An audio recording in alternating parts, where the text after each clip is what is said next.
يا صباح الهنا والسعادة على كل حد يوصل له الفيديو ده. إن شاء الله يبقى يوم جميل عليك، يوم تحقق فيه كل اللي نفسك فيه، يوم حلو ومسكر زي الحاجات الحلوة اللي هنعملها النهاردة. عايزة أقول لكم الشتاء بيجي وبيجي معاه إن إحنا بنموت ضميرنا، بنعمل كل حاجة بتبوظ الدايت وغير الدايت. تعالوا نشوف إحنا هنعمل إزاي أكلة حلوة وسهلة وبسيطة واقتصادية وفي نفس الوقت مشبعة وحاجة كده من الآخر. نقول بسم الله ونبدأ مع بعض يا حبايب قلبي. هنجيب 1.5 كيلو بطاطا تكون مش كبيرة قوي ومش صغيرة قوي، يعني وسط زي ما انتم شايفين كده. وتحت الحنفية واغسلي وظبطي وشيلي كل الطينة اللي فيها أو الأتربة اللي فيها واقسميها نصين.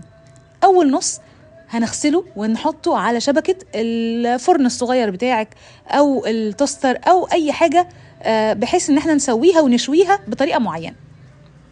شوية كده بعد نص ساعة، ساعة الا ربع، هاتي سكينتك واغرسيها في قلب البطاطا لغاية ما تطمني ان هي يعني ايه دخلت في السوا، واقفلي عليها. وادي اول طريقة. تاني طريقة اللي هي الطريقة التقليدية بتاعت امي وامهاتكم اللي كانوا فعلا في اقل من وقت صغير يعملوا لنا احلى بطاطا بس على البوتاجاز من فوق. جبت حلة وحطيت فيها 2-3 بيض من غير ما يكون مكتوب فيهم اي حاجة، ورق ابيض عادي. واغسلي بقية البطاطا وحطيها. وفي هنا بقى نقدر نعمل 3 نقدر واحنا بعد ما غسلناها وحطيناها في الحلة وحطينا الورق الابيض تحتها، طبعا عشان ما يتحرقش البطاطا بتاعتنا، الورق الابيض ده بيحميها. هجيب المية المغلية واحطها عليها، وممكن اجيب مية على طول من الفلتر او من الحنفية واحطها عليها، بحيث ان انا عندي لسه هتاخد وتدي مع بعض في السوا.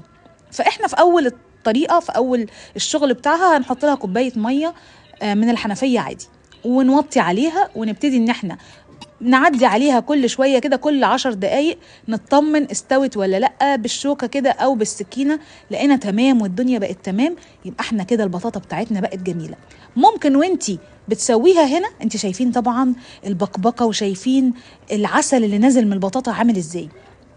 في ناس في المرحلة دي بتحط عليها سكر بني، بتحط عليها قرفة، بتحط عليها حاجات في حتة السلق بتاعتها. لكن انا بقى حبيت ان انا بعد ما سلقتها وهي من غير ما احط عليها اي اضافات، افتحها بقى كده وهي جميله وهي سخنه ملهلبه كده، وابتدي اضيف عليها الحاجه اللي انا نفسي فيها. في ناس بيحبوا يحطوا عليها صوص كراميل، صوص شوكولاته، صوص اي حاجه، صوص شوكولاته بيضه. انا حبيت بقى ايه ان انا ادلع نفسي واحط عليها شويه قرفه ناعمه، وطبعا ما كترتش، حبه بسيط جدا. وممكن صوص الشوكولاته. محدش يفتكر يا جماعه ان انت لما تحطي صوص شوكولا على البطاطا هتبقى مسكره جدا ومش هتتاكل ومش هتطاق، لا ابدا، كانت طالعه جميله جدا وتحفه جدا. يا ريت تجربوا الطريقه دي، هتعجبكم قوي. صدقوني هتمسكوا بطاطا مش هتاكلوها الا بالطريقه دي بعد كده، سواء بقى المشويه في الفرن او اللي معموله على البوتاجاز من فوق في الورقه الحلوه اللي بتحميها من انها تتحرق. يا رب يكون الفيديو عجبكم واستفدتوا منه، وكل سنه وانتم طيبين وكل شتويه وانتم طيبين، والسلام عليكم ورحمه الله وبركاته.